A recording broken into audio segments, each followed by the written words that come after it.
I got a wonderful email on my way down today from Volkswagen Audi Group telling me that my car that isn't my car is due for a service. It's my wife's car, but they think it's my car. And they think it's my car, and they took my first name, which I don't use. I use my second name.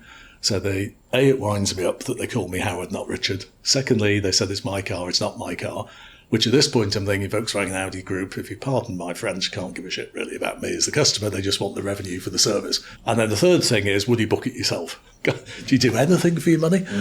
That's the reaction I had to the single email that came through. Now, actually, when we're talking about contracts and back to the world of what Lokulus does as well, where we're going with many of our customers is to say, you've got a contract when you sell a car, but it's not just about that. It's about the finance of the car. There's a duty of care to the person who's taken the finance out. There's a duty of care written by the warranty that applies to the vehicle when there's a fault with the vehicle and you want to know it's a single person. And Nick, you mentioned CRM earlier. I would argue having your supply interaction management all contained logically and automated in one place allows you to have a very different CRM world. They would know I'm Richard. They would know it's Caroline's car. They would say, we've got these days when we might be able to book in. In fact, if they wanted to use even better technology and I'd allowed them access to my diary, they could say, I can see you're free on certain days. Would that be a good day to book it in? Wow. They could do that, and they could do that this year. Now, I'm picking on Volkswagen Audi Group because I've spent a lot of money with them, but I like them a lot because they're one of my customers as well. And we've had similar conversations. That, to me, I believe, is a world we will be at in 10 years' time. If you imagine that world, and to my point of success earlier, let's come back to today.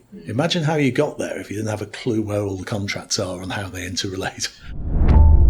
To keep up with the latest vendor ops news, subscribe here and follow us on LinkedIn and Twitter. Links in the description below.